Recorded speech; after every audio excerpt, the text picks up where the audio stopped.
Bismillahirrahmanirrahim. Assalamualaikum warahmatullahi wabarakatuh. Alhamdulillah, dulur teman baik Agung 37 Samawa. Semoga pagi ini selalu sehat, semoga pagi ini selalu terus berkarya. Apapun karya itu, apapun yang dikerjakan semata-mata hanya untuk kebesaran nama Tuhan, kebesaran namanya. Karena pada prinsipnya kan kita tidak diajarkan untuk kerja, tapi diajarkan untuk beribadah. Nah, beribadah itu banyak macamnya, beribadah itu banyak versinya. Nah, itu salah satunya adalah di Agung 37 Samawa. Ya, ini dalam rangka untuk beribadah dari sisi yang berbeda gitu. Alhamdulillah dulur rekan teman baik Agung, tak terasa video Agung sudah 500-an dan alhamdulillah responnya juga cukup bagus dari video-video yang Agung berikan itu, sehingga ada pemahaman yang baru, ada pencerahan khususnya di Agung pribadi sendiri itu. Jadi ketika Agung mengatakan sesuatu kan sebetulnya Agung ini mengatakan kepada diri sendiri untuk selalu berkaca, untuk selalu introspeksi di dalam diri sendiri. Nggih. Alhamdulillah dulur teman baik Agung 37 Samawa. Kemarin ada beberapa pertanyaan ya yang disampaikan kepada teman baik Agung 37 Samawa itu. Jadi gini, dulur teman baik. Jadi ketika orang bertanya itu kan sebetulnya ada beberapa tipe ya. Mengapa orang bertanya? Ya, mengapa orang bertanya itu ada beberapa tipe. Nah, salah satunya adalah nanti akan kita jelaskan. Kenapa kok orang itu bertanya? Itu akan kita jelaskan sebetulnya. Tapi sejujurnya gini, ketika kita bertanya kepada orang lain, ya itu bisa jadi kalau kita sering menjawab, bisa jadi justru kita ini malah tidak pintar. Bisa jadi karena kita tidak bisa apa ya bahasanya kalau tidak pintar itu? Kesombongan kalau kita bisa menjawab semuanya. Jadi kalau kita ditanyain sesuatu atau ditanyain, "Halo, assalamualaikum Pak. Semangat, semangat." Alhamdulillah, ini tempatnya Agung 37 Samawa, teman baik Agung yang saat ini sedang mempersiapkan untuk bercocok tanam. Ini lokasinya sangat bagus, jadi ada lokasi ikan, pembibitan ikan, juga ada lokasi tempat ini pohon apa ini tanaman padi atau pari itu. Kita lanjut. Jadi memang kalau kita berbicara tentang orang yang bertanya itu, kalau kita sering menjawab justru menandakan bahwa karena tidak semua itu harus dijawab. Tidak semua itu harus dijawab. Kalau semakin kita tahu semuanya, menjawab, sebetulnya justru malah kita tidak tahu apa-apa. Karena kan ketika ada kita bicara tentang dokter itu kan ada dokter spesialis, ada dokter umum. Nah, kita ini tidak bisa dokter umum, tidak bisa dokter spesialis, ya apa adanya gitu aja. Jadi tidak semua pertanyaan harus dijawab. Itu. Jadi bahkan suatu ketika Agung melakukan tawajuh itu ada yang memimpin tawajuh itu, pemimpin daerah tertanya, "Bagaimana dulur, apakah ada pertanyaan?" Setelah saya menyampaikan semacam tausiah lah atau apa bahasanya ya. Itu karena kita di lingkungan sendiri, akhirnya setelah ditunggu 10 detik tidak ada yang bertanya, dan beliau keren luar biasa itu. Teman baik Agung itu yang di Surabaya itu, beliau mengatakan, "Oke, terima kasih kalau tidak ada yang bertanya. Jadi kalau bertanya nanti biar Tuhan sendiri yang menjawab." Itu kan keren. Itu kan bagi saya luar biasa itu. Karena sebagai manusia kan hanya sebatas daripada kita punya pemahaman yang ilmunya tentunya hanya segelintir, hanya sedikit sekali. Itu setetes di lautan luas itu. Oke, dulur, kita lanjut ya. Jadi ada beberapa yang bertanya tadi. Jadi yang bertanya adalah, satu, orang bertanya itu sebagai guru. Artinya gini, dia sudah tahu jawabannya. Seorang guru ketika memberikan pertanyaan kepada muridnya, dia sudah tahu jawabannya dan dia mengetes. Jadi istilahnya pertanyaan tes-tesan. Karena apa? Guru tadi tentunya sudah tahu jawabannya. Apapun itu. Jadi guru kan dibagi dua. Guru secara dunia berarti pakai ilmu dunia. Guru secara spiritual berarti guru pakai ilmu spiritual. Nah, yang paling berat adalah guru spiritual. Itu karena apa? Itu mengandung ilmu makrifat, mengandung ilmu rasa yang tentunya masing-masing tidak sama antara guru satu, guru dua, dan kita harusnya tetap menghargai, karena cahaya itu, cahaya dari Nabi Muhammad SAW itu kan dibagikan ke beberapa muridnya. Nah, dari beberapa muridnya itu kan juga punya murid yang lain. Begitu juga seterusnya itu. Jadi kita tidak bisa memperdebatkan segala sesuatu yang berkaitan dengan rasa gitu. Tapi kalau untuk detailnya monggo bisa disimak di kebenaran. Ada kebenaran versi siapa ada, itu ada di video Agung. Hakikat kebenaran seperti apa? Itu ada di situ. Juga ada ilmu matematika. Pakai ilmu apa ya? Pakai matematika. Juga ada ilmu dari Keraton Sumenep. Itu ada teman baik Agung. Silahkan ditonton di situ. Di situ banyak sekali pencerahan atau mungkin pengetahuan lah, bukan pencerahan lah bahasanya, pengetahuan versi Agung 37 yang tentunya jauh daripada kesempurnaan. Itu tadi, nggih. Oke, dulur nggih. Jadi yang nomor satu adalah orang bertanya sebagai guru. Jadi kalau orang bertanya itu sebagai apa? Kita bisa melihat orang bertanya tadi. Kalau sebagai guru, pasti gurunya itu pasti sudah tahu jawabannya. Pasti gurunya itu sudah melakukan apa yang ditanyakan. Ibaratnya kan gini, guru itu sudah ke Jakarta. Ya, kita dari Surabaya belum pernah ke Jakarta. Pilihan pertama adalah kita berangkat sendiri ke Jakarta. Pilihan kedua adalah bersama guru. Kira-kira enak mana dulur, teman baik Agung? Kalau kita berangkat sendiri, ada resiko. Resiko tersesat, resiko salah jalan, atau resiko jalannya rusak, atau jalannya berlubang, atau bahkan resiko ke jurang. Tapi kalau kita sudah punya guru yang sudah sering ke Jakarta, resiko itu ada, tapi kecil sekali. Karena apa? Guru sudah tahu lokasinya. Guru tuh sudah tahu medannya. Guru sudah tahu situasinya. Oh, ini jalan nanjak, oh ini jalanan turun, oh ini jalanan belok, oh ini ada jurang, dan seterusnya dan seterusnya. Misalkan jalannya macet, oh ada jalan alternatif, guru udah punya. Gitu. Jadi menurut Agung, guru wajib, guru dunia juga guru akhirat. Itu pentingnya sebuah pemahaman seperti itu, guru. Gitu. Jadi sebagai guru tentunya sudah tahu jawabannya. Paling mudah adalah guru dunia, karena apa? Hanya pakai akal, hanya pakai logika. Gitu.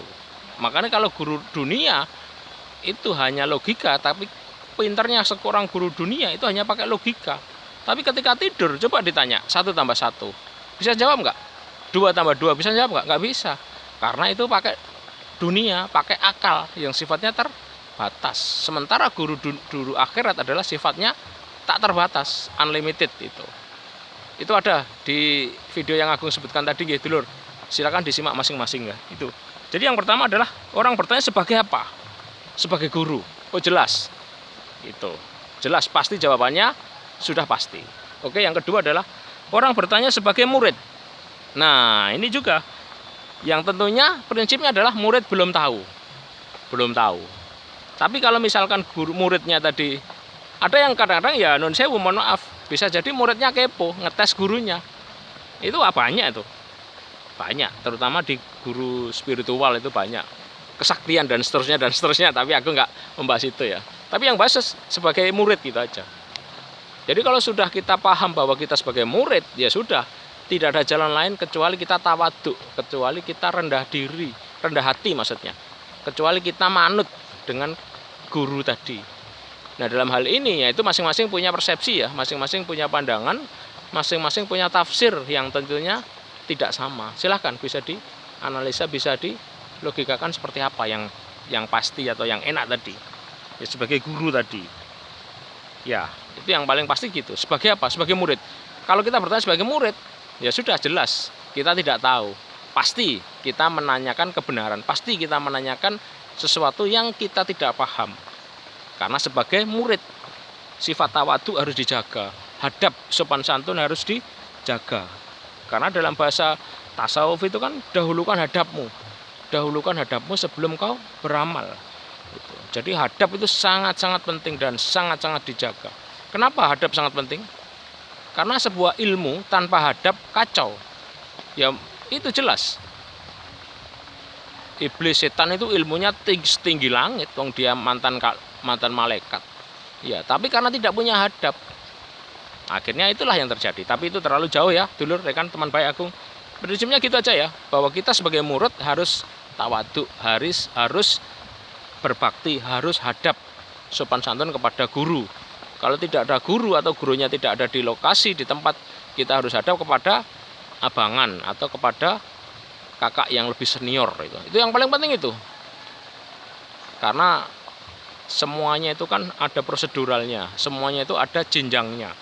Nah, ketika pangkat kita hanya pangkat kopral, mohon maaf, ya kita harus menghormati kepada yang lebih senior. Demikian juga seterusnya. Kalau sudah itu terjadi, insya Allah lebih aman, lebih nyaman, dan lebih damai itu. Jadi lebih enak nih sebagai murid nih. Jadi yang pertama adalah sebagai guru, yang kedua adalah sebagai murid. Ya. Yang ketiga adalah dua-duanya. Nah, ini agak repot ini dua-duanya. Sebagai guru dan sebagai murid. Sebagai guru sudah tahu jawabannya. Sebagai murid hanya cari interferensi, hanya cari lebih tahu jawabannya yang lain seperti apa. Nah, itu lebih repot lagi ya. Dan itu sebetulnya itu juga positif kalau hanya kedua-duanya. Jadi ada sebagai guru atau sebagai murid. Jadi sifatnya responsif, sifatnya saling bertukar pikiran, sifatnya saling diskusi tapi yang positif, bukan diskusi mencari kebenaran yang kacau itu. Itu enak itu. Jadi kalau orang bertanya itu gampang kok. Sebagai apa Anda? Sebagai murid, sebagai guru, atau sebagai keduanya? Murid dan guru. Nah, itu kalau itu bisa dilanjut diskusinya. Itu. Jadi enak kalau kita sudah tahu, oh yang bertanya ini sebagai apa, kan kelihatan. Orang bertanya itu kan kelihatan. Karena prinsipnya orang bertanya itu kan itu tadi, sebagai apa dia? Sebagai murid yang tidak tahu, ingin tahu, atau sebagai guru yang sudah tahu, ingin ngetes. Simpelnya kan gitu, dulur, teman baik Agung. Itu lebih detailnya di situ, sebagai itu tadi. Nggih. Oke, sekarang yang terakhir adalah yang keempat. Orang bertanya sebagai apa? Sebagai kebenaran versi sendiri. Nah, ini yang lebih berat ini. Pokoknya angel ini. Angel. Karena apa? Kebenaran sendiri. Makanya kalau orang yang sudah tarafnya kepada yang keempat, bertanya sebagai kebenaran sendiri, ya sudah. Tinggal ngopi ya. Jangan dijak diskus. Apalagi yang menyangkut tentang rasa. Apalagi yang menyangkut tentang ma'rifat. Tentang kebenaran. Waduh. Bisa kacau. Sudah, sejak ngopi aja. Orang bertanya yang sebagai itu tadi. Jadi enaknya di situ, dulur. Kalau kita punya pemahaman, kalau punya ilmu itu tidak ada yang diperdebatkan, tidak ada yang diperselisihkan. Itu. Untuk lebih detail silahkan ya dicek di video Agung, hakikat kebenaran. Itu seperti apa? Ya. Juga ada ilmu tentang yakin, level of yakin. Yakinnya seperti apa? Nah, itu ada di situ. Jadi sifatnya di Agung 37 Samawa adalah bukan menggurui, bukan membenarkan, atau bukan memvonis yang lain. Sifatnya adalah pengetahuan. Pengetahuan siapa? Versi Agung 37. Gitu. Sehingga enak, dulur. Jadi kita enak, kita dimanapun diterima. Kita bergaul dengan Muslim, alhamdulillah. Dengan Kristen, bersyukur. Dengan Hindu, alhamdulillah. Dengan Buddha, dengan kejawen pun bisa nyambung. Karena apa? Karena kita tidak punya kebenaran, tidak memperdebatkan kebenaran itu. Gimana caranya ngopi? Nah, kalau untuk itu dulu rekan teman baik, itu ada ilmu yang dari Keraton Sumenep. Judulnya ABHP. Nah, ilmu ABHP, The Secret of Sumenep, dari teman baik dari Keraton Sumenep. Teman baik ini Raden Mas. Itu dari Sumenep. Sumenep itu kerajaan di Madura, gitu. Itu kemarin sudah memberikan informasi ke Agung dan alhamdulillah beliau izinkan sehingga Agung share di sini. Itu bisa dicek itu, dulur. Nggih. Itu dulur nggih. Jadi sebagai kebenaran yang bersifat individu. Nah, kebenaran sifat individu adalah orang yang bertanya tapi mempertegas ininya sendiri, pertanyaan sendiri, atau mempertegas keyakinan sendiri. Nah, ini jangan diajak berlanjut diskusi, karena akan menjadi kacau. Mendingan ngopi dan ngomong yang lain. Kalau bahasa Surabaya nih ya, gak ono duitnya lah apa ngomong-ngomong, kan gitu. Nggak ada uangnya ngapain kita lanjut ngobrol yang nggak ada kepastian. dan tidak ada kebenaran yang pasti gitu.